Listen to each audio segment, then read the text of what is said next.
So this will be my last time to talk about Jason David Franks' passing, because no matter how sad we are, we all need to move on.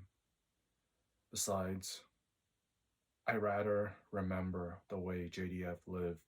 From now on, I think the most important thing is to keep his legacy alive. JDF's passing hit me really hard. Although I only met him twice very briefly, because I grew up watching him as Tommy in Power Rangers. He was my childhood hero. Therefore, I feel like there's a connection between me and JDF. A few days ago, after I heard that his funeral will be live streamed on Facebook, which I do not have, I contacted one of my friends asking him if it was okay for me to use his account in order to pay my respects to JDF. My friend was able to honor my request.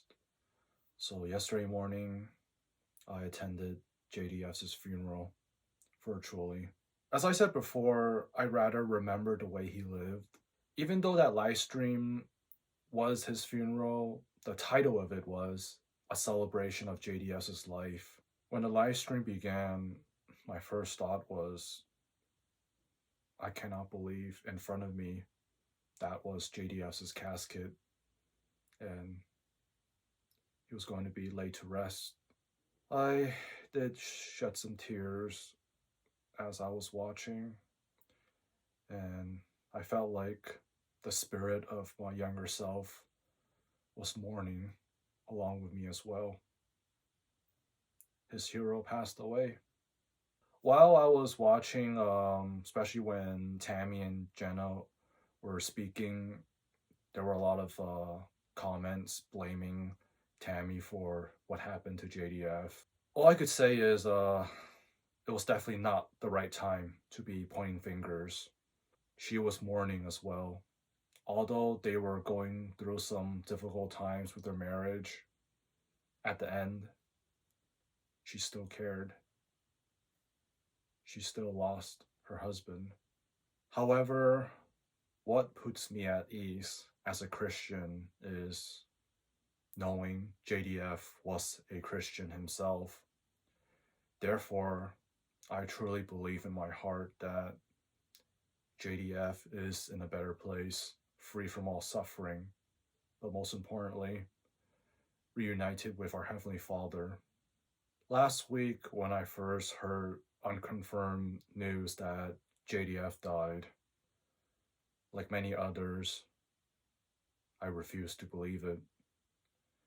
And knowing JDF was a prankster, I was praying that JDF was pulling some really messed up prank on his fans, even though I knew he would not go that far. I spent the first couple days mainly feeling empty-minded because it didn't seem real. Even now, it doesn't seem real. Well, Jason David Frank has been laid to rest. From now on, while we still mourn for the loss of our childhood hero, we should also try to honor his legacy by remembering the way he lived, how he inspired others, how he kept motivating us to never give up.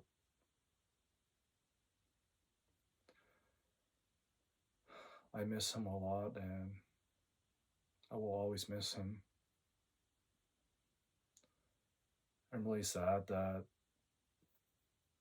he was in so much pain, and I'm really sad that I will never be able to meet him again at a future Power Morphin Con or any cons.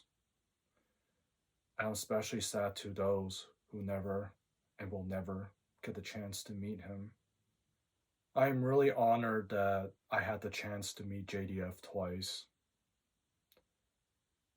Really honored that I had the chance to talk to him, shake his hand, get a signed autograph from him, and get a picture with him. I'm especially honored that I was able to tell him how honored I was to meet him. I'll always cherish that memory. The last thing I would like to share with all of you is how I became a Power Ranger fan and how Tommy became my favorite Power Ranger. So, Mighty Morphin Power Rangers came out in 1993 when I was just 2 years old. At that time, I was still living in Hong Kong, but it was Christmas, 1993. We came back to USA for about, I can't remember, for a brief trip. I was 2 years old. I can't really remember much. But my grandmother told me my mom randomly bought me a VHS tape of Power Rangers. And right after I watched it, I was running around the house pretending to be fighting putty patrollers. And shortly after, whenever I saw a Power Ranger toy, I kept bugging my mom to buy one for me. One or two or three, a lot. Green has always been my favorite color, and I think that's the first reason why Tommy became my favorite Power Ranger. He started out as the Green Ranger, and other reasons added up later. Tommy will always be my favorite Power Ranger. At this time, I will continue to pray for JDS's family and loved ones. To JDF, Jason David Frank, may the power protect you forever.